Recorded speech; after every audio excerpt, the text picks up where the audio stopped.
ಅಖಿಲಾಂಡ ಕೋಟಿ ಬ್ರಹ್ಮಾಂಡ ನಾಯಕ ರಾಜಾದಿರಾಜ ಯೋಗಿರಾಜ ಪರಬ್ರಹ್ಮ ಶ್ರೀ ಸಚ್ಚಿದಾನಂದ ಸದ್ಗುರು ಸಾಯಿನಾಥ್ ಮಹಾರಾಜ್ ಕಿ ಜೈ. ಗುರುವಿನ ಪಾದಾರವಿಂದಗಳಿಗೆ ವಂದಿಸುತ್ತಾ, ನಮಸ್ತೆ ಸ್ನೇಹಿತರೆ, ಹೇಗಿದ್ದೀರಾ? ಗುರುವಿನ ಆಶೀರ್ವಾದ, ಭಗವಂತನ ದಯೆ, ಕರುಣೆ, ಪ್ರೇಮದಲ್ಲಿ ಹಾಗೆ ನಿಮ್ಮ ಒಳ್ಳೆಯ ಉದ್ದೇಶದ ಕರ್ಮಗಳಲ್ಲಿ ನೀವು ಸಂರಕ್ಷಿಸಲ್ಪಡ್ತಾ ಇದ್ದೀರಾ. ಅದೇ ರೀತಿ ನಾನು ಕೂಡ ಪ್ರಾರ್ಥನೆಯನ್ನು ಮಾಡ್ತಾ ಇವತ್ತಿನ ರೀಡಿಂಗ್ ಶುರು ಮಾಡ್ತಾ ಇದ್ದೀನಿ. ಸ್ನೇಹಿತರೆ, ಎಂದಿನಂತೆ ಇದು ಒಂದು ಟೈಮ್ಲೆಸ್ ಜನರಲ್ ರೀಡಿಂಗ್ ಆಗಿರುತ್ತೆ. ಹಾಗೆ ಇದು ಕನೆಕ್ಟಿವ್ ಎನರ್ಜಿಯಲ್ಲಿರುತ್ತೆ. ಯಾವ ಸಮಯದ ಎನರ್ಜಿ ಪ್ರಕಾರ ನೀವು ಈ ರೀಡಿಂಗ್ನ ಎನರ್ಜಿಗೆ ಕನೆಕ್ಟ್ ಆಗ್ತಿರೋ, ಖಂಡಿತವಾಗಿ ಈ ಎನರ್ಜಿ ನಿಮ್ಮನ್ನು ಕನೆಕ್ಟ್ ಮಾಡುತ್ತೆ ನಿಮ್ಮದೇ ಆದ ಒಂದು ವಿಚಾರಗಳೊಂದಿಗೆ. ಹಾಗೆ ನಿಮ್ಮನ್ನು ಹೀಲ್ ಕೂಡ ಮಾಡುತ್ತೆ. ಹಾಗೆ ನಿಮಗೆ ಸರಿಯಾದ ದಾರಿಗಳನ್ನು, ಸರಿಯಾದ ತೀರ್ಮಾನಗಳನ್ನು ಸರಿಯಾದ ಸಮಯದಲ್ಲಿ ತಗೊಳ್ಳೋಕ್ಕೆ, ಹಾಗೆ ಆ ಸರಿಯಾದ ದಾರಿಯಲ್ಲಿ ನೀವು ಸಾಗಲಿಕ್ಕೆ ಖಂಡಿತ ನಿಮಗೆ ಸಹಾಯ ಮಾಡುತ್ತೆ. ಮೊದಲನೇದಾಗಿ ಈಗ ನಿಮ್ಮ ಪ್ರಸ್ತುತ ಎನರ್ಜಿಗೆ ನಿಮಗೆ ಯಾವ ರೀತಿಯ ಒಂದು ಎನರ್ಜಿ ಕನೆಕ್ಟ್ ಆಗ್ತಾ ಇದೆ ಅನ್ನೋದಾದರೆ, ನಿಮಗೆ ಕಾಣದೇ ಇರುವ ಜಗತ್ತು ನಿಮ್ಮ ಬಗ್ಗೆ ಯಾವ ಅಭಿಪ್ರಾಯವನ್ನು ಹೊಂದಿದೆ, ಯಾವ ಚರ್ಚೆ ನಡೆಸ್ತಾ ಇದೆ, ನಿಮ್ಮ ಹಿಂದೆ ಇರುವ ಕೆಲವು ಸಂಬಂಧಗಳು, ಅಂದರೆ ನಿಮ್ಮ ಹಿಂದೆ ಇರುವ ಜನರು ಯಾವ ರೀತಿಯ ಒಂದು ಚರ್ಚೆಯನ್ನು ನಿಮ್ಮ ಬಗ್ಗೆ ಮಾಡ್ತಾ ಇರಬಹುದು ಅನ್ನೋದು ಒಂದು ಕನೆಕ್ಟಿವ್ ಎನರ್ಜಿಯಲ್ಲಿ ಕಾಣಿಸ್ಕೊಳ್ತಾ ಇದೆ ಇಲ್ಲಿ. ಹಾಗೆ ಇಲ್ಲಿ ಒಂದು ತಾಯಿ ತಂದೆ ಒಂದು ಮಗುವಿನ ಸಂಬಂಧ ಯಾವ ರೀತಿ ಇರುತ್ತೆ, ಅದರಲ್ಲಿ ಯಾವ ರೀತಿ ಒಂದಿಷ್ಟು ಭಿನ್ನಾಭಿಪ್ರಾಯಗಳು ಮೂಡಿದವೆ. ತಂದೆ ತಾಯಿ ಹೇಳ್ತಾ ಇರ್ಬೋದು, ನಾನು ನಿನ್ನನ್ನು ಸಣ್ಣವನಿದ್ದಾಗಿಂದ ಎಷ್ಟು ಕಷ್ಟಪಟ್ಟು ಸಾಕಿದ್ದೀನಿ ನಿನ್ನನ್ನು ಈ ಹಂತಕ್ಕೆ ತರಲಿಕ್ಕೆ ಅಂತೇಳಿ. ಅದೇ ಮಗನ ಸ್ಥಾನದಲ್ಲಿ ಇಲ್ಲ ಮಗಳ ಸ್ಥಾನದಲ್ಲಿ ನಿಂತು ಅವ್ರು ಯೋಚಿಸ್ತಾ ಇರ್ಬೋದು, ನೀವು ಮಾಡಿದ್ದೆಲ್ಲ ಸರಿ ಇದೆ, ಆದರೆ ನನ್ನನ್ನು ಯಾಕೆ ಈಗ ಅರ್ಥ ಮಾಡ್ಕೊಳ್ತಾ ಇಲ್ಲ ಅನ್ನೋದಾಗಿರ್ಬೋದು. ನೋಡೋಣ, ಇಷ್ಟು ವಿಚಾರಗಳು ಇವತ್ತಿನ ರೀಡಿಂಗಲ್ಲಿರುತ್ತೆ. ನಿಮ್ಮ ಎನರ್ಜಿಗೆ ಯಾವುದನ್ನು ಕನೆಕ್ಟ್ ಆಗುತ್ತೋ ನೋಡಿ ನೀವು ಅದನ್ನು ತಗೊಳ್ಳಿ. ಹಾಗೆ ಅದರಲ್ಲಿ ಕೆಲವು ಪರಿವರ್ತನೆಗಳನ್ನು ಕಂಡುಕೊಳ್ಳಿ. ಖಂಡಿತ ಈ ಒಂದು ಟ್ಯಾರೋ ರೀಡಿಂಗ್ ಇದೆಯಲ್ಲ, ಇದು ನಿಮ್ಮ ಭವಿಷ್ಯವನ್ನು ನಿಖರವಾಗಿ ತಿಳಿಸ್ತಾ ಇರ್ಬೋದು, ಆದರೆ ಭವಿಷ್ಯವನ್ನು ಸುಂದರಗೊಳಿಸಿಕೊಳ್ಳುವ ದಾರಿಯನ್ನು ಕೂಡ ಖಂಡಿತವಾಗಿ ನಿಮಗೆ ತೋರಿಸುತ್ತೆ.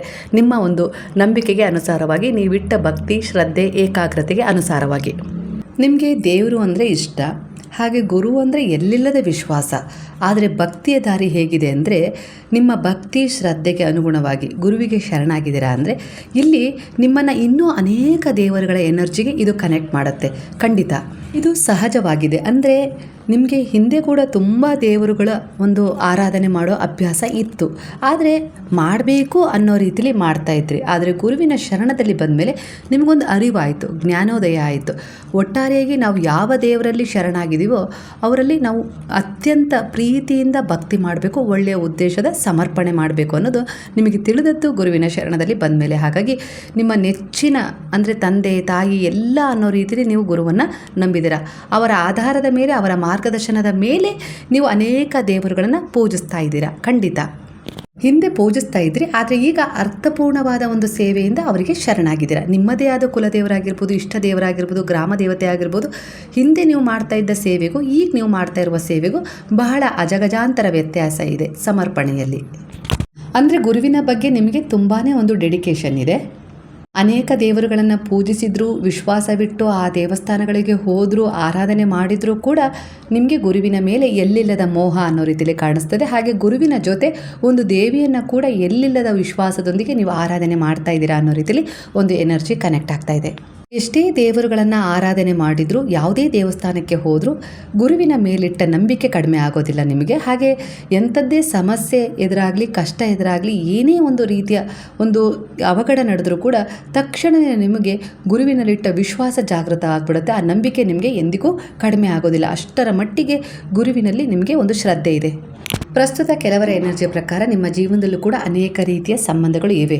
ಅದು ಜೀವನ ಸಂಗಾತಿಯ ಸಂಬಂಧ ಆಗಿರ್ಬೋದು, ಸುತ್ತುವರೆದ ಕೆಲವು ಸಂಬಂಧಗಳು, ನಿಮ್ಮದೇ ಆದ ಸಂಬಂಧ, ತಾಯಿ ತಂದೆಯಿಂದ ಬಂದ ಸಂಬಂಧ, ಹೆಂಡತಿ ಇಲ್ಲ ಗಂಡನಿಂದ ಬಂದ ಕೆಲವು ಸಂಬಂಧಗಳು, ಹಾಗೆ ಸ್ನೇಹಿತರು, ಹಾಗೆ ಅಪರಿಚಿತ ಒಂದಿಷ್ಟು ವ್ಯಕ್ತಿಗಳ ಸಂಬಂಧ ಆಗಿರ್ಬೋದು.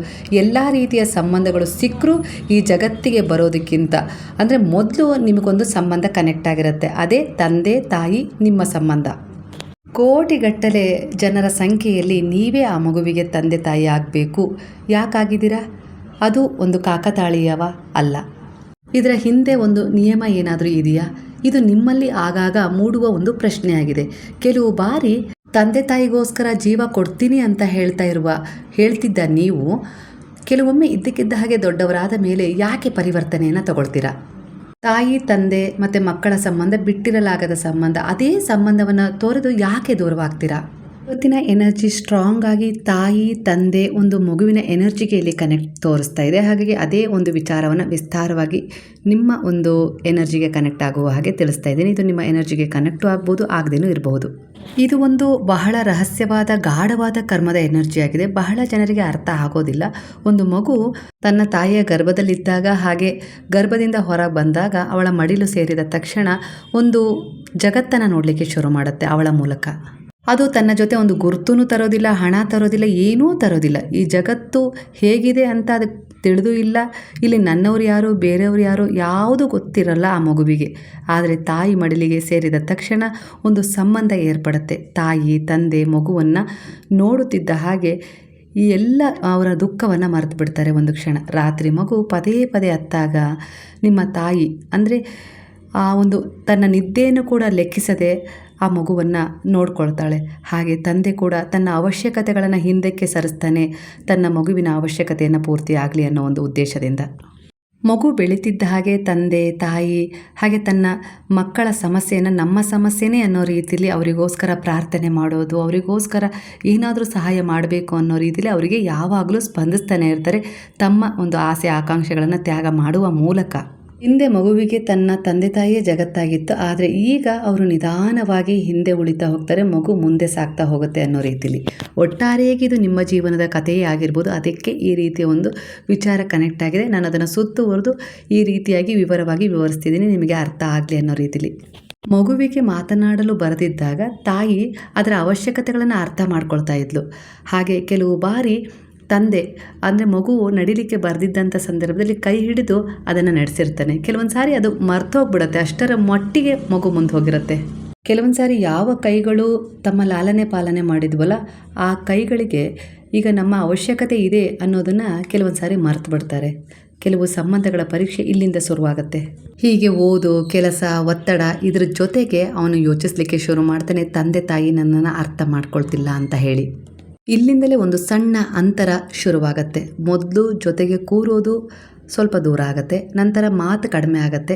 ಕೆಲವು ಬಾರಿ ಮನೇನೂ ಅದೇ, ಜನರು ಅವರೇ, ಆದರೆ ಅಂತರ ಮಾತ್ರ ಜಾಸ್ತಿ ಆಗಿರುತ್ತೆ. ಅಲ್ಲಿ ನನ್ನದು ಅನ್ನುವ ಒಂದು ಆತ್ಮೀಯತೆ ಆಗಿರ್ಬೋದು, ಭಾವನೆ ಆಗಿರ್ಬೋದು, ಪ್ರೀತಿ ಆಗಿರ್ಬೋದು, ಎಲ್ಲೋ ಒಂದು ರೀತಿಯಲ್ಲಿ ಮರೆಯಾಗಿರುತ್ತೆ. ಆಧ್ಯಾತ್ಮಿಕವಾಗಿ ನೋಡಿದ್ರೂ ಇದು ಇಂದಿನ ಮಾತಲ್ಲ. ಕೆಲವು ಆತ್ಮಗಳು ತಮ್ಮ ಈ ಪ್ರಯಾಣದ ಜೊತೆ ಈ ಹೊಸ ಜಗತ್ತಿಗೆ ಬರಬೇಕಾದ್ರೆ ತಮ್ಮ ಹಳೆಯ ಕೆಲವು ನೆನಪುಗಳನ್ನು ಹೊತ್ತು ಬರ್ತಾರಂತೆ.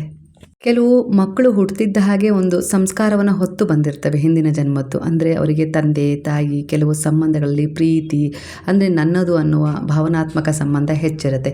ಇನ್ನೂ ಕೆಲವು ಮಕ್ಕಳಲ್ಲಿ ಬೆಳೀತಾ ಇದ್ದ ಹಾಗೆ ದ್ವೇಷ, ಎಲ್ಲೋ ಒಂದು ರೀತಿಯಲ್ಲಿ ಶತ್ರುತ್ವ ಸಾಧಿಸೋದು, ಹಠ ಮಾಡೋದು, ಇಲ್ಲ ಏನೋ ಒಂದು ರೀತಿಯಲ್ಲಿ ಅವ್ರು ಹೇಳಿದ್ದಕ್ಕೆಲ್ಲ ತಿರುಗಿಸಿ ಮಾತನಾಡೋದು, ಒಟ್ಟಾರೆಯಾಗಿ ಅವರಿಗೆ ನೋವು ಕೊಡೋ ವಿಚಾರ.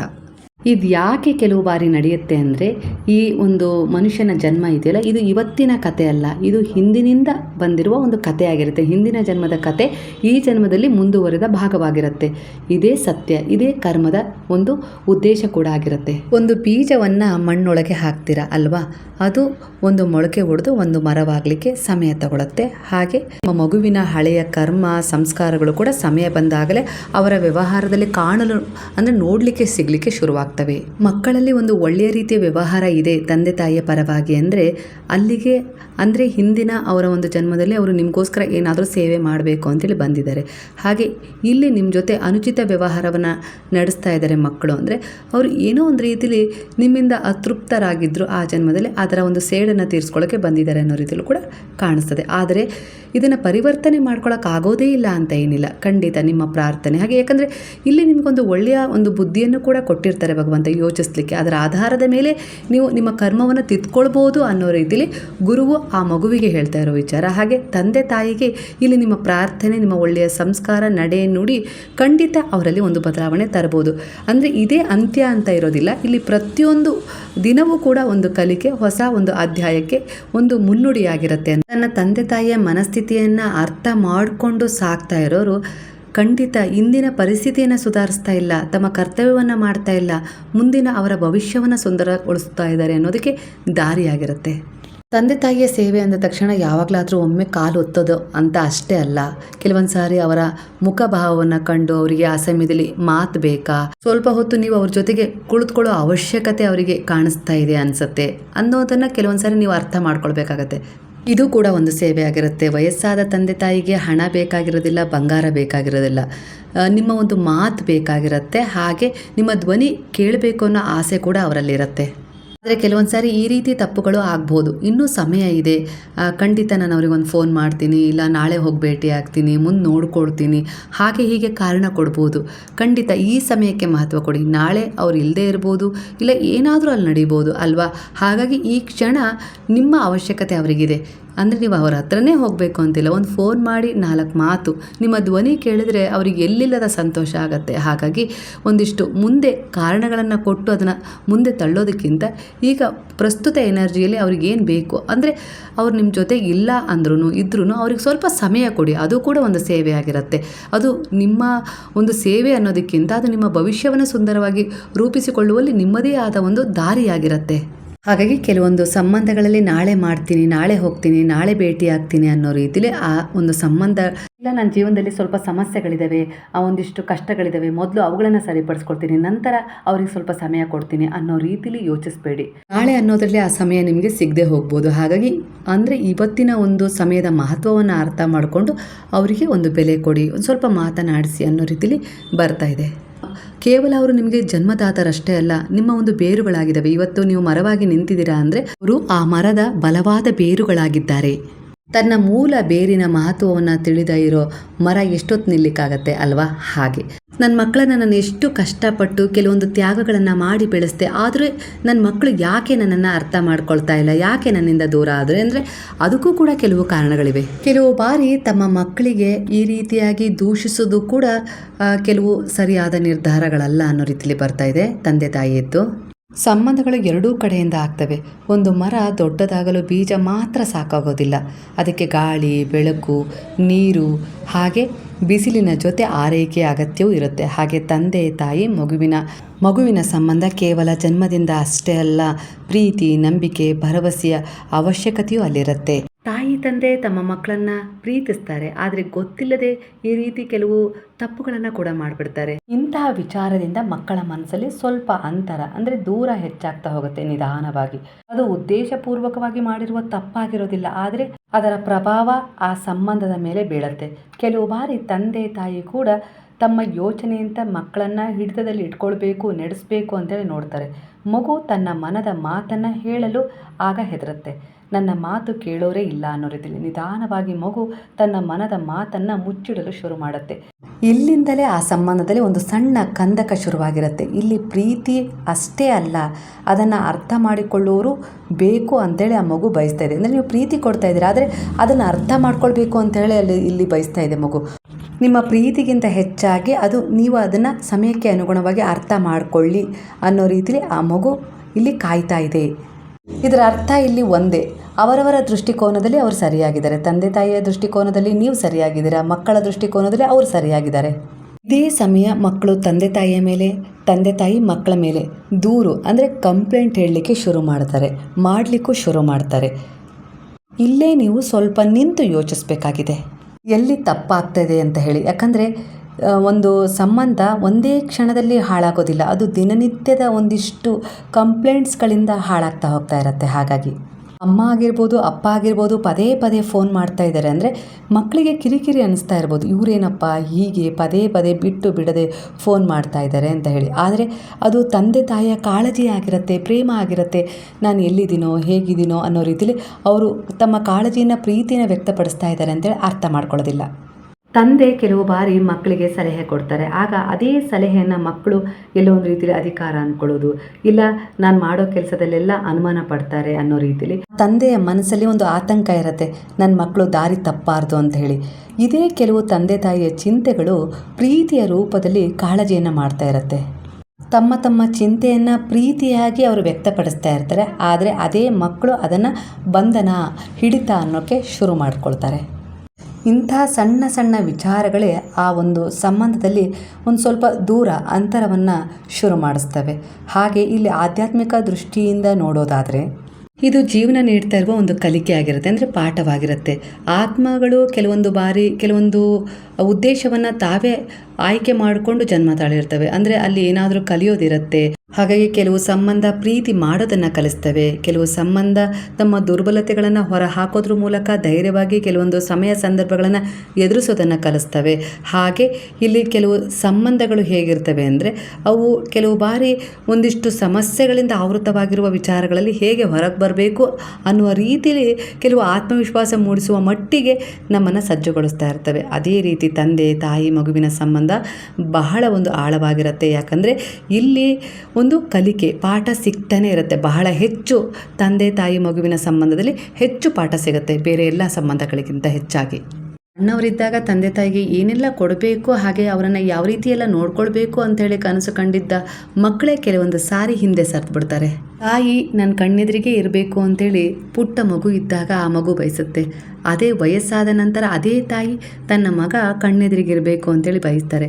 ತಂದೆಯ ಕೈ ಹಿಡಿದು ನಡೀತಾ ಇದ್ದ ಅಂದರೆ ನಡಿಬೇಕು ಅಂಥೇಳಿ ಇಷ್ಟಪಡ್ತಾ ಇದ್ದ ಆ ಮಗು ಅಂದರೆ ಈಗ ತಂದೆ ಅದೇ ರೀತಿ ನನ್ನ ಮಗುವಿನ ಅಂದರೆ ತನ್ನ ಮಗಳ ಕೈ ಹಿಡಿದು ನಡಿಬೇಕು ಅಂತೇಳಿ ಬಯಸ್ತಾರೆ. ಸಮಯ ಬದಲಾಗ್ಬೋದು, ಪರಿಸ್ಥಿತಿಗಳು ಬದಲಾಗ್ಬೋದು, ಆದರೆ ಪ್ರೀತಿಯ ಒಂದು ಮಾಯೆ ಏನಿರುತ್ತಲ್ಲ ಅದು ಆಕರ್ಷಣೆಯನ್ನು ಎಂದಿಗೂ ಕೂಡ ಕಳ್ಕೊಳ್ಳೋದಿಲ್ಲ. ಒಂದು ಮಾತು ನೆನ್ಪಿಟ್ಕೊಳ್ಳೋ ವಿಚಾರ ಏನು ಅಂದರೆ ತಂದೆ ತಾಯಿ ಕಣ್ಣೀರಿಟ್ಟು ತಮ್ಮ ಮಕ್ಕಳಿಗೋಸ್ಕರ ಒಳ್ಳೆಯದಾಗಲಿ ಅಂಥೇಳಿ ಭಗವಂತನ ಹತ್ರ ಪ್ರಾರ್ಥನೆ ಮಾಡಿದರೆ ಅದು ಬೇಗ ಈಡೇರುತ್ತೆ. ಅದೇ ತಂದೆ ತಾಯಿಯ ಕಣ್ಣಲ್ಲಿ ಮಕ್ಕಳು ಯಾವುದೋ ಒಂದು ವಿಚಾರಕ್ಕೆ ಕಣ್ಣೀರು ಹಾಕಿಸಿದರೆ ಅವರ ಒಂದು ಮುಂದಿನ ಒಂದು ಒಳ್ಳೆಯ ಏಳ್ಗತಿಗೆ ಅವರೇ ಅಲ್ಲಿಗೆ ಕಡಿವಾಣ ಹಾಕ್ದಂಗೆ, ಅಂದರೆ ಅಡ್ಡಿ ಆತಂಕಗಳು ಬ್ಲಾಕೇಜ್ಗಳನ್ನು ಸ್ವತಃ ತಾವೇ ತಂದುಕೊಂಡ ಹಾಗಾಗತ್ತೆ. ಕರ್ಮ ನಮ್ಮೆಲ್ಲರ ಜೊತೆ ವ್ಯವಹಾರವನ್ನು ನೇರವಾಗಿ ನಡೆಸುತ್ತೆ. ಅಂದರೆ ನೀನು ಯಾವ ರೀತಿ ಯಾರ ಜೊತೆ ವ್ಯವಹಾರವನ್ನು ನಡೆಸ್ತೀಯೋ, ಸಂಪರ್ಕ ಯಾವ ರೀತಿ ಇಟ್ಕೊಳ್ತೀಯೋ ಅದೇ ರೀತಿ ಯಾವುದಾದ್ರೂ ರೂಪದಲ್ಲಿ ಅದೇ ರೀತಿ ವ್ಯವಹಾರ ನಿನ್ನ ಜೊತೆನೇ ನಡೆಯೋ ಹಾಗೆ ನಾನು ಮಾಡ್ತೀನಿ ಅನ್ನೋದು. ಅಂದರೆ ಕರ್ಮದ ಒಂದು ನಿರ್ಧಾರ ನೇರವಾಗಿರುತ್ತೆ. ಕಾರಣ ಕೊಟ್ಟು ನೀವು ತಂದೆ ತಾಯಿಯನ್ನು ದೂರ ಇಡ್ಬೋದು, ಆದರೆ ಅದೇ ನಿಮಗೆ ಮುಂದಿನ ಒಂದು ಸ್ಥಿತಿಯಾಗಿರುತ್ತೆ ಅನ್ನೋ ರೀತಿಯಲ್ಲಿ ಕರ್ಮ ಹೇಳೋದು. ಅಂದರೆ ಇದು ಹೆದರಿಸ್ತಾ ಇರುವ ವಿಚಾರ ಅಲ್ಲ, ಇದು ಕನ್ನಡಿಯಾಗಿದೆ, ನಿಮ್ಮ ಮುಂದೆ ನಿಮ್ಮನ್ನೇ ತೋರಿಸ್ತಾ ಇದೆ ಅಷ್ಟೇ.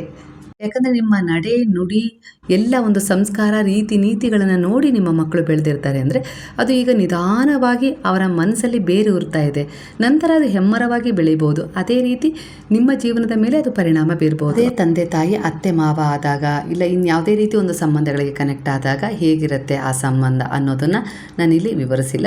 ಕೇವಲ ತಂದೆ ಮತ್ತು ತಾಯಿ ಮತ್ತು ಒಂದು ಮಗುವಿನ ಸಂಪರ್ಕ ಹೇಗಿರುತ್ತೆ, ಅದು ಎಷ್ಟೆಲ್ಲ ಒಂದು ಬದಲಾವಣೆಯನ್ನು ತರುತ್ತೆ. ಇಲ್ಲಿ ತಂದೆ ತಾಯಿಯ ಪ್ರೀತಿ ಅಂದರೆ ಒಂದು ಚಿಂತೆ ಇರುತ್ತಲ್ಲ, ಅದು ಪ್ರೀತಿಯಾಗಿರುತ್ತೆ, ಅದು ಕಾಳಜಿ ಆಗಿರುತ್ತೆ. ಹಾಗಾಗಿ ಅವರಿಗೋಸ್ಕರ ಸ್ವಲ್ಪ ಸಮಯ ಕೊಡಿ, ಒಂದು ಸ್ವಲ್ಪ ಮಾತನಾಡಿ, ಸ್ವಲ್ಪ ಅವರ ಬಳಿ ಕುಳಿತುಕೊಳ್ಳುವ ಅಭ್ಯಾಸ ಮಾಡ್ಕೊಳ್ಳಿ. ಖಂಡಿತ ನಿಮ್ಮ ಜೀವನದಲ್ಲಿ ಅನೇಕ ರೀತಿಯ ಸಮಸ್ಯೆಗಳಿಂದ ನೀವು ಹೊರಗೆ ಬರೋದು ಖಂಡಿತ ಅನ್ನೋ ರೀತಿಯಲ್ಲಿ. ಕೆಲವೊಂದು ಸಾರಿ ಸಮಸ್ಯೆ ಏನೂ ಇರೋದಿಲ್ಲ, ಆದರೆ ಇದ್ದಕ್ಕಿದ್ದಾಗೆ ಸಮಸ್ಯೆಗಳು ಬರ್ತಾ ಇರುತ್ತೆ. ಅಂದರೆ ಕೆಲವೊಂದು ಸಾರಿ ಆ ಕಾರಣ ಇಲ್ಲದ ಸಮಸ್ಯೆಗಳಿಗೆ ನಿಮ್ಮ ಈ ನಡವಳಿಕೆ ಕೂಡ ಕಾರಣ ಆಗಿರುತ್ತೆ. ಅಂದರೆ ಅವರನ್ನು ತಿರಸ್ಕಾರ ಭಾವದಿಂದ ನೋಡ್ತಾ ಇರ್ತೀರ. ಅಂದರೆ ಅವರು ನಿಮಗೆ ಏನೂ ಶಾಪ ಹಾಕ್ತಾ ಇರೋದಿಲ್ಲ, ಆದರೆ ಮನಸ್ಸಲ್ಲಿ ನೊಂದ್ಕೊಳ್ತಾ ಇರ್ತಾರೆ. ಅಂದರೆ ನನ್ನ ಮಗುವಿಗೆ ನನಗೆ ಸ್ವಲ್ಪ ಸಮಯ ಕೊಡೋಕ್ಕೂ ಸಮಯ ಇಲ್ಲ, ಅದು ನನ್ನ ಹತ್ರ ಕೂತ್ಕೊಳ್ಬೇಕು ಅನ್ನೋ ರೀತಿಲಿ ನಾನು ಅದನ್ನು ಕಣ್ತುಂಬ ನೋಡಬೇಕು, ಬಾಯಿ ತುಂಬ ಮಾತನಾಡಿಸ್ಬೇಕು ಅನ್ನೋ ರೀತಿಲಿ ಆ ಮನಸ್ಸು ಹಾತೊರೆಯುತ್ತೆ ಅಷ್ಟೇ, ಶಾಪ ಹಾಕೋದಿಲ್ಲ. ಆಗ ಅದು ಏನಾಗುತ್ತೆ, ನಿಮ್ಮ ಎಲ್ಲ ರೀತಿಯ ಒಂದು ಬ್ಲಾಕೇಜ್ಗೆ ಅದು ಕಾರಣ ಆಗುತ್ತೆ. ಹಾಗಾಗಿ ತಂದೆ ತಾಯಿ ಒಂದು ಮಗುವಿನ ಸಂಬಂಧ ಯಾವಾಗಲೂ ಒಂದು ಶುದ್ಧವಾಗಿರಬೇಕು. ಯಾಕಂದರೆ ಅದು ಒಂದು ಹಿಂದಿನ ಜನ್ಮದಲ್ಲಿ ಯಾವುದಾದ್ರೂ ಒಂದು ಉದ್ದೇಶವನ್ನು ಇಟ್ಕೊಂಡೆ ಇವರೇ ನನಗೆ ತಂದೆ ತಾಯಿ ಆಗಬೇಕು, ಇವರೇ ನನಗೆ ಮಗು ಆಗಬೇಕು ಅನ್ನೋ ರೀತಿಯಲ್ಲಿ ಒಂದು ಸಂಪರ್ಕದಿಂದ ಒಂದು ಋಣ ತೀರಿಸಲಿಕ್ಕೆ, ಇಲ್ಲ ಏನಾದರೂ ಒಂದು ಪ್ರೀತಿಯನ್ನು ಕಲೀಲಿಕ್ಕೆ, ಇಲ್ಲ ಕಲಿಸ್ಲಿಕ್ಕೆ, ಇಲ್ಲ ಇನ್ನೂ ಏನೋ ಒಂದು ದುರ್ಬಲತೆ ಇರುವ ಗುಣಗಳನ್ನು ಅದು ಕಂಡುಕೊಳ್ಳೋಕ್ಕೆ ಬಂದಿರುತ್ತೆ ಆ ಜನ್ಮ. ಹಾಗಾಗಿ ಸ್ವಲ್ಪ ಅರ್ಥ ಮಾಡ್ಕೊಳ್ಳಿ ಅಷ್ಟೇ. ಮಕ್ಕಳು ನನ್ನ ತಂದೆ ತಾಯಿ ನನ್ನನ್ನು ಅರ್ಥ ಮಾಡ್ಕೊಳ್ತಾ ಇಲ್ಲ, ಹಿಡಿತದಲ್ಲಿ ಹಿಡ್ಕೊಳ್ಳೋಕ್ಕೆ ಪ್ರಯತ್ನ ಪಡ್ತಾ ಇದ್ದಾರೆ, ನಾನು ಎಲ್ಲೇ ಹೋದರೂ ಅನುಮಾನ ಪಡ್ತಾರೆ, ಹಾಗೆ ಎಚ್ಚರಿಸ್ತಾರೆ ಅನ್ನೋದರ ಅರ್ಥ ಅವರ ಪ್ರೀತಿ, ಅವರ ಕಾಳಜಿ ಆಗಿರುತ್ತೆ. ನಿಮಗೇನೂ ತೊಂದರೆ ಆಗಬಾರ್ದು, ನೀವು ಏನಾದರೂ ತಪ್ಪು ದಾರಿ ಹಿಡಿಬಾರ್ದು ಅನ್ನೋ ರೀತಿಯಲ್ಲಿ ಅಷ್ಟೇ ಆಗಿರುತ್ತೆ. ಹಾಗೆ ಇಲ್ಲಿ ತಂದೆ ತಾಯಿ ಅಷ್ಟೇ. ಅಂದರೆ ಮಕ್ಕಳು ಎಲ್ಲೋ ಒಂದು ರೀತಿಯಲ್ಲಿ ಏನೋ ಸಣ್ಣ ಪುಟ್ಟ ಏರಿಳಿತಗಳೊಂದಿಗೆ ಏನೋ ಒಂದು ಸ್ವಲ್ಪ ಒತ್ತಡದಲ್ಲಿರ್ತಾರೆ, ಕೆಲಸದಲ್ಲಿ ಬ್ಯುಸಿ ಇರ್ತಾರೆ, ಇಲ್ಲ ಇನ್ಯಾವುದೋ ರೀತಿ ಸಮಸ್ಯೆಗಳಿಂದ ಆವೃತವಾಗಿರ್ತಾರೆ ಅಂದಾಗ ಸ್ವಲ್ಪ ನೀವು ಅವರನ್ನು ಅರ್ಥ ಮಾಡ್ಕೊಳ್ಳೋಕೆ ಪ್ರಯತ್ನ ಪಡಬೇಕು. ಆದರೆ ನೀವು ಪ್ರಯತ್ನ ಪಟ್ಟಿದ್ದೀರಿ, ಯಾಕಂದರೆ ಆ ಅನುಭವದೊಂದಿಗೆ ನೀವೀಗ ಇಷ್ಟರ ಮಟ್ಟಿಗೆ ಒಂದು ವಯಸ್ಸನ್ನು ಕಳೆದಿರ್ತೀರ. ಆದರೆ ಅವರನ್ನು ಸ್ವಲ್ಪ ಸಂಭಾಳಿಸುವ ಕಲೆ ನಿಮ್ಮಲ್ಲೇ ಇದೆ, ಸ್ವಲ್ಪ ಸಂಭಾಳಿಸಿ. ಹಾಗೆ ಮನವರಿಕೆ ಆದಾಗ ಖಂಡಿತ ಅವರು ನಿಮ್ಮ ಬಳಿ ಬರ್ತಾರೆ. ಹಾಗಾಗಿ ಕೆಲವೊಂದು ಸಾರಿ ಅವರಿಗೆ ಕೆಲವೊಂದಿಷ್ಟು ಪ್ರಶ್ನೆಗಳಿಗೆ ಉತ್ತರ ಅವರು ಎದುರಾದಾಗ, ಪ್ರಯಾಣದಲ್ಲಾಗಿರ್ಬೋದು, ಎಲ್ಲೋ ಒಂದು ಮನೆಗೆ ಹೋದಾಗಿರ್ಬೋದು, ಇಲ್ಲ ಯಾವುದೋ ಒಂದು ವಿಚಾರಕ್ಕೆ ಕನೆಕ್ಟ್ ಆದಾಗ ಅವರಿಗೆ ತಂದೆ ತಾಯಿ ಅಂದರೆ ಏನು, ಅದರ ಮಹತ್ವ ಅಂದರೆ ಏನು ಎಲ್ಲದೂ ಅರ್ಥ ಆಗತ್ತೆ. ಆದರೆ ಸ್ವಲ್ಪ ಸಮಯ ಆಗಲೇ ಮೀರಿ ಹೋಗಿರುತ್ತೆ. ಹಾಗೆ ಹಾಗಾಗಿ ಸ್ವಲ್ಪ ಅದು ಮೊದಲೇ ಅರ್ಥ ಆದರೆ ಒಳ್ಳೆಯದು ಅನ್ನೋ ರೀತಿಯಲ್ಲಿ ಅದು ಗುರುವಿನ ಶರಣದಲ್ಲಿ ಬಂದ ಮೇಲೆ ಈ ಅರಿವು ಸಿಗುತ್ತೆ. ತಂದೆ ತಾಯಿ ಒಂದಿಷ್ಟು ಸಂಬಂಧ ಯಾವ ರೀತಿ ಇರಬೇಕು ಅಂದರೆ ಒಂದು ಚಿತ್ರಹಿಂಸೆ ಕೊಡ್ತಾ ಇರ್ತಾರೆ ಕೆಲವೊಬ್ಬರು, ಆ ಹೆಂಡತಿಗಾಗಿರ್ಬೋದು, ಇಲ್ಲ ಅವ್ರ ಮನಸ್ಥಿತಿಯನ್ನು ಅರ್ಥ ಮಾಡ್ಕೊಳ್ಳೋದೇ ಇರ್ಬೋದು. ಕೆಲವೊಂದು ವಿಚಾರಗಳಲ್ಲಿ ಅವರು ಒಂದು ಯಾವುದಕ್ಕೂ ಅವರಿಗೆ ಬೆಲೆನೇ ಇಲ್ಲ ಅನ್ನೋ ರೀತಿಯಲ್ಲಿ ನೋಡ್ತಾ ಇರ್ತೀರಲ್ಲ, ಅದು ತಪ್ಪು. ಯಾಕಂದರೆ ಅದು ಅವರು ನಿಮಗೆ ನೇರವಾಗಿ ಏನೇ ಅಂದೇ ಇರ್ಬೋದು, ಆದರೆ ಮನದೊಳಗೆ ಅವರು ಎಲ್ಲೋ ಒಂದು ರೀತಿಯಲ್ಲಿ ನೊಂದ್ಕೊಳ್ತಾರೆ ಇರ್ತಾರೆ. ಯಾಕಂದರೆ ಅವರು ತಂದೆ ತಾಯಿ ಒಂದು ಸಂಬಂಧವನ್ನು ಬಿಟ್ಟು ನೀವೇ ಎಲ್ಲ ಅನ್ನೋ ರೀತಿಯಲ್ಲಿ ಬಂದಿರ್ತಾರಲ್ಲ, ಹಾಗಾಗಿ ಅವರಿಗೆ ಆ ನೋವು ಇದೆ, ಕಾಡ್ತಾ ಇದೆ. ಆ ನೋವಿಗೆ ಎಲ್ಲೋ ಒಂದು ರೀತಿಯಲ್ಲಿ ನೀವು ಕಾರಣರಾಗಿದ್ದೀರಾ ಅನ್ನೋ ರೀತಿಯಲ್ಲಿ ಬರ್ತದೆ. ಹಾಗಾಗಿ ಸ್ವಲ್ಪ ಅವರನ್ನು ಕೂಡ ಅರ್ಥ ಮಾಡ್ಕೊಳ್ಳೋ ಪ್ರಯತ್ನ ನೀವು ಮಾಡಿ. ಅಂದರೆ ಒಬ್ರಿಗೊಬ್ಬರು ಇಲ್ಲಿ ಗೌರವ ಕೊಡಲೇಬೇಕು. ಆಗ ಆ ಪ್ರೀತಿಯಲ್ಲಿ ಏನೋ ಒಂದು ರೀತಿ ಭಿನ್ನವಾದ ಆಕರ್ಷಣೆ ಇರುತ್ತೆ. ಹಾಗೆ ಅದು ಆಕರ್ಷಣೆ ಯಾವತ್ತಿಗೂ ಕೂಡ ಕಡಿಮೆ ಆಗೋದಿಲ್ಲ. ಅದೇ ಒಂದು ಏರಿಳಿತ ಇದ್ದಾಗ, ಇಲ್ಲ ಕೇವಲ ನೀವು ಅಧಿಕಾರ ಚಲಾಯಿಸುವ ರೀತಿಯಲ್ಲಿ ಆ ಒಂದು ಸಂಬಂಧವನ್ನು ನೋಡಿದಾಗ ಆ ಸಂಬಂಧದಲ್ಲಿ ಒಂದಿಷ್ಟು ಪ್ರೀತಿಯಾಗಿರ್ಬೋದು, ಯಾವುದೇ ರೀತಿಯಾಗಿ ಒಂದು ಭಾವನಾತ್ಮಕ ಸ್ಪಂದನೆ ಇರೋದಿಲ್ಲ, ಕೇವಲ ಅಧಿಕಾರ ಮಾತ್ರ ಇರುತ್ತೆ.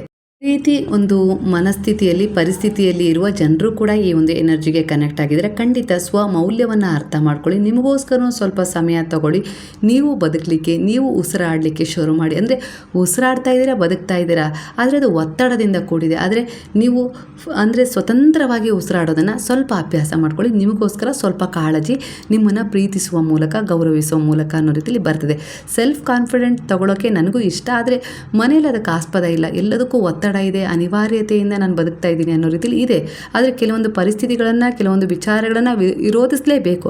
ಆಗಲೇ ಅಲ್ಲಿ ಒಂದು ಆತ್ಮದ ಉದ್ದೇಶವನ್ನು ಪೂರ್ಣಗೊಳಿಸ್ಕೊಳ್ಳೋಕ್ಕೆ ಸಾಧ್ಯ ಆಗುತ್ತೆ. ಇಲ್ಲಾಂದರೆ ಎಲ್ಲಿಯವರೆಗೂ ನೀವು ಅದನ್ನು ಅದುಮಿ ಹಿಡ್ಕೊಳ್ತೀರಾ ಒಂದು ಪರಿಸ್ಥಿತಿಗಳನ್ನು, ಒತ್ತಡಗಳನ್ನು, ಅಲ್ಲಿಯವರೆಗೂ ನಿಮ್ಮ ಎದುರಿಗೆ ಅದೇ ರೀತಿಯ ವಿಚಾರಗಳು ಮರುಕಳಿಸ್ತಾ ಇರ್ತವೆ. ಯಾಕಂದರೆ ಅದು ಪಾಠ ಹೇಳ್ತಾ ಇದೆ ನಿಮಗೆ, ಇಲ್ಲಿ ಏನಾದರೂ ಬದಲಾವಣೆ ಮಾಡ್ಕೊ, ನಿನ್ನ ಕೈಯಲ್ಲೇ ಇದೆ, ನೀನೇ ಏನಾದರೂ ಪರಿವರ್ತನೆ ತಗೋ, ಅಲ್ಲಿವರೆಗೂ ನಾನು ಇಂಥ ಒಂದು ಪ್ಯಾಟ್ರನ್ಗಳ ಮೂಲಕ ನಿನಗೆ ಎದುರಾಗ್ತಾನೆ ಇರ್ತದೆ ಅನ್ನೋ ರೀತಿಯಲ್ಲಿ ಕಲಿಸ್ತಾ ಇರುತ್ತೆ. ಹಾಗಾಗಿ ಸ್ವಲ್ಪ ಪರಿವರ್ತನೆ ತಗೊಳ್ಳಿ. ಯಾಕಂದರೆ ಅದು ನಿಮಗೂ ಒಳ್ಳೆಯದು, ಎದುರಿಗಿರೋರಿಗೂ ಒಂದು ಪಾಠ ಆಗಿರುತ್ತೆ. ಯಾಕಂದರೆ ಅದು ಅದೇ ರೀತಿ ವ್ಯಕ್ತಿತ್ವದೊಂದಿಗೆ ಅವ್ರು ಸಾಗೋದು ಎಲ್ಲೋ ಒಂದು ರೀತಿಯಲ್ಲಿ ತಪ್ಪಲ್ವಾ, ಅದನ್ನು ತಿದ್ದುವ ಅವಕಾಶ ನಿಮಗೆ ಈ ರೀತಿ ಕೂಡ ಸಿಕ್ಕಿರುತ್ತೆ.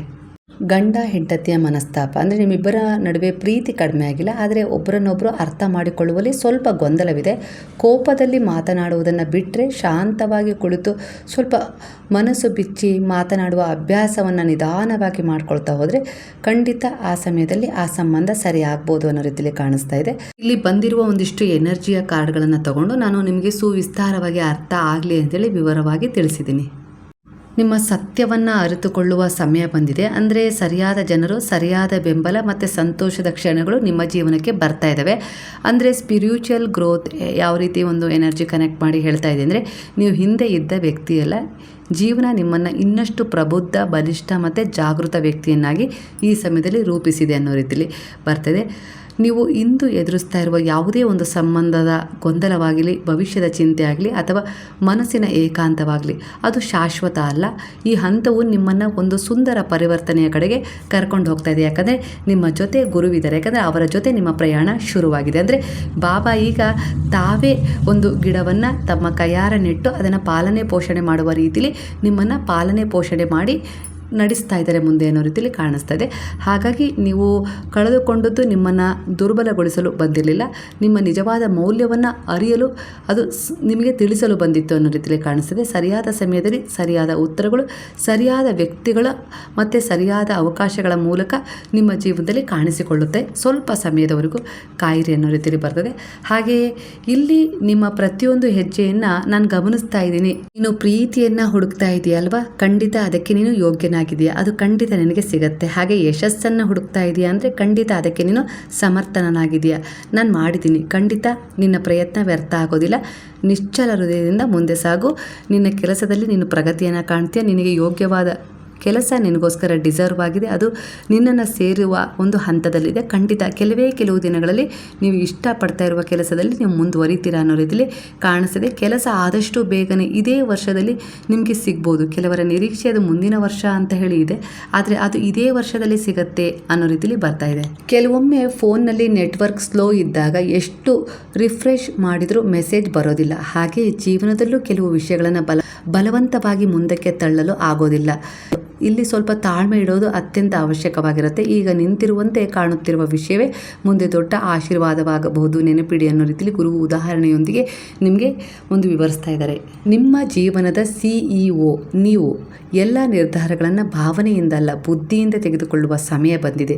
ನಿಮ್ಮ ಜೀವನಕ್ಕೆ ನೀವು ನಿಯಮ ಹಾಕಿದಾಗಲೇ ಯಶಸ್ಸು ನಿಮ್ಮನ್ನು ಹುಡುಕಿಕೊಂಡು ಬರುತ್ತೆ. ಹಾಗಾಗಿ ನಿಮ್ಮ ಸುತ್ತ ಕೆಲವೊಂದಿಷ್ಟು ನಿಯಮಗಳನ್ನು ಹಾಕಿಕೊಳ್ಳಿ. ರಾತ್ರಿ ಒಂದು ಕತ್ತಲಲ್ಲಿ ಒಂದು ಹಗ್ಗವನ್ನು ನೋಡಿ ಹಾವೆಂದು ಭಯಪಡುವಂತೆ ಈಗ ನಿಮ್ಮ ಮನಸ್ಸು ಕೆಲವು ವಿಷಯಗಳನ್ನು ನಿಜಕ್ಕಿಂತ ದೊಡ್ಡದಾಗಿ ತೋರಿಸ್ತಾ ಇರ್ಬೋದು. ಭಯದ ಮೇಲಲ್ಲ, ಸತ್ಯದ ಮೇಲೆ ಗಮನ ಕೊಡೋದು ಈಗ ಅವಶ್ಯಕವಾಗಿದೆ ಅನ್ನೋ ರೀತಿಯಲ್ಲಿ ಇಲ್ಲಿ ವಿಚಾರ ಬರ್ತದೆ. ಬಹಳ ದಿನ ಮೋಡ ಕವಿದ ನಂತರ ಸೂರ್ಯ ಹೊರ ಬಂದಾಗ ಹೇಗೆ ಎಲ್ಲವೂ ಸ್ಪಷ್ಟವಾಗಿ ಕಾಣಿಸುತ್ತೋ ಹಾಗೆ ನಿಮ್ಮ ಜೀವನದಲ್ಲಿ ಕೆಲವರು ದೂರ ಆಗ್ತಾರೆ, ಹಾಗೆ ಕೆಲವರನ್ನು ನೀವೇ ಇಗ್ನೋರ್ ಮಾಡ್ತೀರಾ. ಕೆಲವು ಸ್ಪಷ್ಟವಾದ ನಿರ್ಧಾರ ತಗೊಳ್ಳೋಕ್ಕೆ ಸಾಧ್ಯ ಆಗಿದ್ದು ಸ್ಪಷ್ಟವಾದ ಕೆಲವು ಸತ್ಯಗಳು ಹೊರ ಬಂದದ್ದಕ್ಕೆ ನೀವು ದೃಢವಾದ ಕೆಲವು ನಿರ್ಧಾರಗಳನ್ನು ತಗೊಳ್ಳೋಕ್ಕೆ ಸಾಧ್ಯ ಆಗ್ತಾ ಇದೆ. ಹಾಗಾಗಿ ಸಂತೋಷದ ಹಂತ ಆರಂಭವಾಗ್ತದೆ. ಹಾಗೆ ಕಾದಿದ್ದ ಉತ್ತರಗಳು ಈಗ ನಿಮ್ಮ ಎದುರಿಗೆ ಬರ್ತಾ ಇದ್ದಾವೆ. ನೇರವಾಗಿ ನಿಮ್ಮ ಮೇಲೆ ಕಪ್ಪು ಒಂದು ಶಕ್ತಿ ಇದೆ ಅಂತ ಹೇಳೋಕ್ಕಾಗೋದಿಲ್ಲ. ಹೊರಗಿನ ಶಕ್ತಿಗಿಂತ ನಿಮ್ಮ ಒಳಗಿನ ಭಯ, ಕೋಪ, ಹಳೆಯ ನೋವು ಅಥವಾ ನಕಾರಾತ್ಮಕ ಚಿಂತನೆಗಳ ಪ್ರಭಾವ ಹೆಚ್ಚಾಗಿದೆ ಅನ್ನೋ ರೀತಿಯಲ್ಲಿ ಕಾಣಿಸ್ತಾ ಇದೆ. ಹಾಗಾಗಿ ಕಪ್ಪು ಶಕ್ತಿಯ ಮೇಲೆ ಗಮನ ಕೊಡೋ ಅವಶ್ಯಕತೆ ಇಲ್ಲ. ಗುರುವಿನ ಮೇಲೆ, ನೀವು ನಂಬಿದ ಒಳ್ಳೆಯ ಉದ್ದೇಶದ ಕರ್ಮಗಳ ಮೇಲೆ, ಹಾಗೆ ನಿಮ್ಮ ಸುತ್ತುವರೆದಿರುವ ಒಂದಿಷ್ಟು ಅದೃಶ್ಯ ಶಕ್ತಿಗಳ ಮೇಲೆ ಗಮನ ಕೊಡಿ. ಕೆಲವೊಂದಿಷ್ಟು ಏಂಜಲ್ಸ್ ಶಕ್ತಿಗಳು ಕೂಡ ನಿಮ್ಮನ್ನು ರಕ್ಷಣೆ ಮಾಡ್ತಾ ಇದ್ದಾವೆ. ಹೇಗೆ ಅಂದರೆ, ನಿಮ್ಮ ಊರಲ್ಲಿ ಒಂದಿಷ್ಟು ಸಣ್ಣ ಸಣ್ಣ ಗುಡಿಗಳಿರ್ತವೆ ಅಲ್ವಾ, ಅಂದರೆ ಒಂದಿಷ್ಟು ಊರಿಂದ ಹೊರಗಾಗಿರ್ಬೋದು, ಒಳಗಾಗಿರ್ಬೋದು. ಹಿಂದಿನ ಕಾಲದಿಂದಲೂ ಆ ಸಣ್ಣ ಸಣ್ಣ ಪುಟ್ಟ ಗುಡಿಗಳಲ್ಲಿ ಒಂದಿಷ್ಟು ದೇವಿಯರಿರ್ತಾರೆ. ಅವುಗಳನ್ನು ಒಂದು ಆರಾಧನೆ ಮಾಡ್ತಾ ಇರ್ತೀರಿ. ಅಂದರೆ ದೇವಿಯರು ಒಂದು ಏಂಜಲ್ಸ್ ಇದ್ದ ಹಾಗೆ. ನೀವು ಹೇಗೆ ಅವರಿಗೆ ಸುತ್ತುವರೆದು ನಿಮ್ಮ ಎನರ್ಜಿಯ ಮೂಲಕ ನೀವು ನಡ್ಕೊಳ್ತಾ ಇರ್ತೀರಲ್ಲ, ಅದೇ ಒಂದು ಊರಿನಲ್ಲಿ ಇದ್ದೀರಾ ಅಂದರೆ ಖಂಡಿತವಾಗಿಯೂ ಇಂಥ ಎನರ್ಜಿಗಳು ನಿಮಗೆ ಕನೆಕ್ಟ್ ಆಗಿ ಏಂಜಲ್ಸ್ ಆಗಿ ಇವು ರಕ್ಷಣೆ ಕೊಡ್ತಾ ಇರ್ತವೆ. ಯಾಕಂದರೆ ಹೋಗಿ ಬರುವಾಗ ನೀವು ಅವುಗಳಿಗೆ ನಮಸ್ಕಾರ ಮಾಡೋದು, ಯಾವಾಗಲಾದರೂ ಹಬ್ಬ ಹರಿದಿನಗಳಲ್ಲಿ ಅವುಗೆ ನೈವೇದ್ಯ ಕೊಡೋದು, ಪೂಜೆ ಮಾಡ್ಕೊಂಡು ಬರೋದು, ಇದು ಒಂದು ಹಿಂದಿನ ಕಾಲದಿಂದಲೂ ನಡ್ಕೊಂಡು ಬಂದಿರುತ್ತೆ. ಹಾಗಾಗಿ ಈ ಏಂಜಲ್ ಶಕ್ತಿಗಳು ನಿಮ್ಮನ್ನು ಸುತ್ತುವರೆದಿದ್ದಾವೆ ಖಂಡಿತ ಅನ್ನೋ ರೀತಿಯಲ್ಲಿ ಬರ್ತಾ ಇದೆ. ಕೆಲವೊಂದು ಸಾರಿ ನೀವು ಎಲ್ಲಿಗೋ ಹೋಗಬೇಕಾಗಿರುತ್ತೆ, ಲಿಫ್ಟ್ ಬರೋಕ್ಕೆ ಕೆಲವೊಮ್ಮೆ ಕಾಯಬೇಕಾಗತ್ತೆ. ಆಗ ಮೆಟ್ಟಿಲು ಹತ್ತಿ ಓಡಿದ್ರೂ ಅದೇ ಮಹಡಿಗೆ ನೀವು ತಲುಪ್ತೀರಾ. ಇಲ್ಲಿ ನಿಮಗೆ ಹೇಳ್ತಾ ಇರೋದೇನಪ್ಪ ಅಂದರೆ, ತಾಳ್ಮೆಯಿಂದ ಕಾಯುವುದು ಕೂಡ ಕೆಲವೊಮ್ಮೆ ಪ್ರಗತಿಗೆ ದಾರಿ ಮಾಡಿಕೊಡುತ್ತೆ ಅನ್ನೋ ರೀತಿಯಲ್ಲಿ ಕಾಣಿಸ್ತಾ ಇದೆ. ನೀವು ಬಳಸ್ತಾ ಇರುವ ಫೋನ್ ಬ್ಯಾಟ್ರಿ ಕಡಿಮೆ ಆದಾಗ ಅದನ್ನು ಚಾರ್ಜ್ಗೆ ಹಾಕಿ ಸ್ವಲ್ಪ ಸಮಯ ಬಳಸದೆ ಬಿಡ್ತೀರಲ್ಲ, ಹಾಗೆಯೇ ಇಲ್ಲಿ ನಿಮ್ಮ ಆತ್ಮಕ್ಕೂ ಸ್ವಲ್ಪ ವಿಶ್ರಾಂತಿ ಬೇಕು. ಹಾಗಾಗಿ ಆತ್ಮಾವಲೋಕನ ಬೇಕಾಗಿದೆ. ಈ ಸಮಯದಲ್ಲಿ ಧ್ಯಾನ ಮಾಡಿ, ಹಾಗೆ ಒಂದು ಸ್ವಲ್ಪ ನಿಮಗೋಸ್ಕರ ನೀವು ಸಮಯ ಕೊಡಿ. ಅದು ನೀವು ಒಂದಿಷ್ಟು ನಿಮಗೆ ರಿಲೀಫ್ ಆಗಬೇಕು. ಆ ರೀತಿ ಶಾಂತವಾದ ವಾತಾವರಣದಲ್ಲಿ ಕೂತ್ಕೊಳ್ಳೋದಾಗಿರ್ಬೋದು, ಒಂದು ಭಜನೆ ಆಗಿರ್ಬೋದು, ಒಂದು ಪೂಜೆ ಆಗಿರ್ಬೋದು, ಎಲ್ಲೋ ನೀವು ಕೆಲಸ ಮಾಡ್ತಾ ಇದ್ದೀರಪ್ಪ ಗದ್ದೆಯಲ್ಲಿ ಅಂದರೆ ಆ ಗದ್ದೆಯಲ್ಲಿ ಓಡಾಡೋದಾಗಿರ್ಬೋದು, ಆ ಗಿಡ ಮರಗಳ ಸ್ಪರ್ಶ ಆಗಿರ್ಬೋದು, ಈ ರೀತಿ ಒಂದು ಪಾಸಿಟಿವ್ ಎನರ್ಜಿಯೊಂದಿಗೆ ಕನೆಕ್ಟ್ ಆಗಿ ಹರಿಯುವ ನೀರಿನ ಜೊತೆ ಆಗಿರ್ಬೋದು, ಸ್ವಲ್ಪ ಸುತ್ತಾಡೋದಾಗಿರ್ಬೋದು, ನಿಮಗಿಷ್ಟ ಆದ ಹಾಡು ಹಾಡೋದಾಗಿರ್ಬೋದು, ಕೇಳೋದಾಗಿರ್ಬೋದು, ಇಲ್ಲ ಒಂದು ನೃತ್ಯ ನೋಡೋದಾಗಿರ್ಬೋದು, ಇವೆಲ್ಲ ವಿಚಾರಗಳು ನಿಮ್ಮ ಮನಸ್ಸನ್ನು ಹೀಲ್ ಮಾಡುತ್ತೆ. ನಿಮಗೆ ಯಾವ ರೀತಿ ಅದಕ್ಕೆ ನೀವು ಭಾವನಾತ್ಮಕವಾಗಿ ಸ್ಪಂದಿಸ್ತೀರೋ ಆ ರೀತಿ ಇದರ ಅವಶ್ಯಕತೆ ನಿಮಗಿದೆ ಅನ್ನೋ ರೀತಿಯಲ್ಲಿ ಬರ್ತದೆ. ಯಾಕಂದರೆ ನಿಮ್ಮ ಆತ್ಮಕ್ಕೂ ಸ್ವಲ್ಪ ವಿಶ್ರಾಂತಿ ಬೇಕು. ಈ ರೀತಿ ಎಲ್ಲ ಒಂದು ಒಳ್ಳೆಯ ಉದ್ದೇಶದ ಕರ್ಮಗಳ ಎನರ್ಜಿ ನಿಮ್ಮನ್ನು ರಿಚಾರ್ಜ್ ಮಾಡ್ತದೆ. ಗುರು ಕೃಪೆ ತುಂಬ ನಿಮ್ಮ ಮೇಲಿದೆ, ಆತ್ಮವಿಶ್ವಾಸ ಹಾಗಾಗಿ ಹೆಚ್ಚಾಗ್ತದೆ. ನಿಂತಿದ್ದ ಕೆಲಸಗಳು ನಿಧಾನವಾಗಿ ಮುಂದಕ್ಕೆ ಸಾಗಲು ಶುರುವಾಗ್ತಾ ಇದ್ದಾವೆ. ಹೊಸ ಅವಕಾಶ ಮತ್ತು ಹೊಸ ಪರಿಚಯಗಳು ನಿಮ್ಮ ಜೀವನಕ್ಕೆ ಶುಭ ಫಲಗಳನ್ನು ತರ್ತಾ ಇದೆ ಅನ್ನೋ ರೀತಿಯಲ್ಲಿ ಕಾಣಿಸ್ತಿದೆ. ಒಟ್ಟಾರೆಯಾಗಿ ನಿಮ್ಮ ಗೌರವವನ್ನು ಹೆಚ್ಚಿಸುವ ಸೂಚನೆ ಇಲ್ಲಿ ನೀಡ್ತದೆ. ನೀವು ಮಾಡಿದ ಒಳ್ಳೆಯ ಕಾರ್ಯಗಳು ಆಶೀರ್ವಾದವಾಗಿ ಮರಳಿ ಬರ್ತದೆ. ಅಂದರೆ ದಯೆ, ಕರುಣೆ, ಪ್ರೇಮ, ಈ ರೀತಿಯ ಮನುಷ್ಯತ್ವ, ಮಾನವೀಯತೆಯಿಂದ ಒಂದು ಸೇವೆ ಮಾಡ್ತಾ ಇದ್ದೀರಾ ಅಂದರೆ ಖಂಡಿತವಾಗಿಯೂ ಅವು ಒಳ್ಳೆಯ ಆಶೀರ್ವಾದವಾಗಿ ಮರಳಿ ಬರ್ತಾ ಇದ್ದಾವೆ ಅನ್ನೋ ರೀತಿಯಲ್ಲಿ ಕಾಣಿಸ್ತದೆ. ಹಾಗೆ ನಾಯಕತ್ವದ ಗುಣ ನಿಮ್ಮಲ್ಲಿ ತುಂಬ ಇದೆ. ಸೃಜನಶೀಲತೆ ಹೆಚ್ಚಾಗುವ ಸಮಯ. ಗುರುದೇವರ ಅನುಗ್ರಹದಿಂದ ನಿಮ್ಮ ಪ್ರತಿಭೆಗೆ ಸೂಕ್ತವಾದ ಒಂದು ಮನ್ನಣೆ ಸಿಗ್ಬೋದು. ನೀವು ಮಾಡುವ ಕೆಲಸದಲ್ಲಿ, ನೀವಿರುವ ಜಾಗದಲ್ಲಿ. ಹಾಗೆ ಕೆಲವೊಂದಿಷ್ಟು ಪರಿವರ್ತನೆ ತಗೊಳ್ಬೇಕು. ಯಾವೆಲ್ಲ ಒಂದಿಷ್ಟು ಜನರು ನಿಮಗೆ ಅದು ಕೆಲಸ ಮಾಡಿಕೊಡ್ತೀನಿ, ಇದು ಕೆಲಸ ಮಾಡಿಕೊಡ್ತೀನಿ ಅಂತೇಳಿ ಕೋರ್ಟು ಕಚೇರಿ ಆಗಿರ್ಬೋದು, ಇಲ್ಲ ನಿಮ್ಮದು ಒಂದು ಜಮೀನು ವ್ಯವಹಾರ ಆಗಿರ್ಬೋದು ಮಾಡಿಕೊಡ್ತೀನಿ ಅಂತೇಳಿ ಒಂದಿಷ್ಟು ಅಡೆತಡೆ ಮಾಡ್ತಾ ಇದ್ದಾರಲ್ಲ, ಅದರಲ್ಲಿ ಪ್ರಗತಿ ಕಾಣುತ್ತೆ. ಯಾಕಂದರೆ ಗುರುಬಲ ಇದೆ, ಅವರ ರಕ್ಷಣೆಯಲ್ಲಿ ಅವರನ್ನು ನೀವು ಅರ್ಪಣೆ ಮಾಡಿಬಿಟ್ಟಿದ್ದೀರಾ. ಹಾಗಾಗಿ ಆ ಕೆಲಸ ಒಂದು ಮಾನ್ಯತೆಯನ್ನು ಪಡ್ಕೊಳ್ಳುತ್ತೆ ಅನ್ನೋ ರೀತಿಯಲ್ಲಿ ಕಾಣಿಸ್ತಾ ಇದೆ. ಇವತ್ತು ಉತ್ತರ ಸಿಕ್ಕಿಲ್ಲ, ಆದರೆ ಖಂಡಿತ ನಾಳೆ ಉತ್ತರ ಸಿಗುತ್ತೆ. ಹಾಗೆ ಅವರು ನಿಮ್ಮ ಜೀವನದಲ್ಲಿ ಮರಳಿ ಬರುವ ಪ್ರಯತ್ನ ಮಾಡ್ತಾ ಇದ್ದಾರೆ. ಮೆಸೇಜ್ ಬಂದಿಲ್ಲ, ಇಲ್ಲ ಫೋನ್ ಮಾಡಿಲ್ಲ, ಹೀಗೆ ಅವ್ರು ಸಿಕ್ಕಿಲ್ಲ ಅನ್ನೋ ರೀತಿಲಿ ನೀವು ತುಂಬ ಮನಸ್ಸಲ್ಲಿ ಯೋಚಿಸ್ತಾ ಇದ್ದೀರ. ಖಂಡಿತ ಆ ಪ್ರಾರ್ಥನೆ, ನಿಮ್ಮ ನಂಬಿಕೆ ವ್ಯರ್ಥ ಆಗ್ತಾ ಇಲ್ಲ ಅನ್ನೋ ರೀತಿಯಲ್ಲಿ ಕಾಣಿಸ್ತದೆ. ಗುರುವಿನ ಕೃಪೆ ನಿಮ್ಮೊಂದಿಗಿದೆ. ನಿಮಗೆ ಯಾವುದು ಒಳ್ಳೆಯದೋ ಅದು ನಿಮ್ಮ ಜೀವನದಲ್ಲಿ ನಿಮಗೆ ಸಿಗುತ್ತೆ. ಯಾಕಂದರೆ ಇದು ದೈವಿಕವಾದ ಒಂದು ರಕ್ಷಣೆ ಹಾಗೆ ಮಾರ್ಗದರ್ಶನದಲ್ಲಿ ನೀವಿದ್ದೀರಾ ಅನ್ನೋದಕ್ಕೆ ಸಾಕ್ಷಿಯಾಗಿರುತ್ತೆ. ಹಾಗಾಗಿ ಇವತ್ತಿನ ರೀಡಿಂಗ್ನ ಎನರ್ಜಿ ನಿಮ್ಮ ಎನರ್ಜಿಗೆ ಕನೆಕ್ಟ್ ಆಗಿ ನಿಮ್ಮನ್ನು ಹೀಲ್ ಮಾಡಿದರೆ ಕೆಲವೊಂದು ತೀರ್ಮಾನಗಳನ್ನು ಸರಿಯಾಗಿ ತಗೊಳ್ಬೇಕು, ಹೇಗೆ ಕೆಲವು ಪರಿಸ್ಥಿತಿಗಳನ್ನು ಸಂಭಾಳಿಸಬೇಕು, ಹಾಗೆ ಕೆಲವೊಂದು ವಿಚಾರಗಳಲ್ಲಿದ್ದ ಗೊಂದಲ ಒಂದಿಷ್ಟು ಪರಿಹಾರ ಮಾಡ್ಕೊಳ್ಬೋದು. ನಾನೇ ಅದಕ್ಕೆ ಒಂದು ದುರ್ಬಲತೆಯಿಂದ ಸುಮ್ಮನೆ ಚಿಂತೆಗೆ ಈಡು ಮಾಡಿಬಿಟ್ಟಿದ್ದೆ, ಆ ವಿಚಾರವನ್ನು ಈಗ ಸರಿಪಡಿಸ್ಕೊಳ್ಬೋದು ಅನ್ನೋ ರೀತಿಯಲ್ಲಿ ಈ ಒಂದು ಗೈಡೆನ್ಸ್, ಗುರುವಿನ ಒಂದು ಮಾರ್ಗದರ್ಶನ ನಿಮ್ಮನ್ನು ಹೀಲ್ ಮಾಡಿದೆ ಅಂದರೆ ಕೃತಜ್ಞತಾ ಪೂರ್ವಕವಾಗಿ ಸಾಯಿರಾಮ್ ಅಂತೇಳಿ ಕಮೆಂಟ್ ಮಾಡೋದನ್ನು ಮರಿಬೇಡಿ. ಹಾಗಾದರೆ ಎಲ್ಲರೂ ಸೇರಿ ಹೇಳೋಣ, ಹರೇ ರಾಮ ರಾಮ ರಾಮ ಹರೇ ಹರೇ, ಹರೇ ಕೃಷ್ಣ ಕೃಷ್ಣ ಕೃಷ್ಣ ಹರೇ ಹರೇ, ಹರೇ ಸಾಯಿ ಸಾಯಿ ಸಾಯಿ ಹರೇ ಹರೇ, ಹರೇ ಬಾಬಾ ಬಾಬಾ ಬಾಬಾ ಹರೇ ಹರೇ, ಹರೇ ದತ್ತ ದತ್ತ ದತ್ತ ಹರೇ ಹರೇ.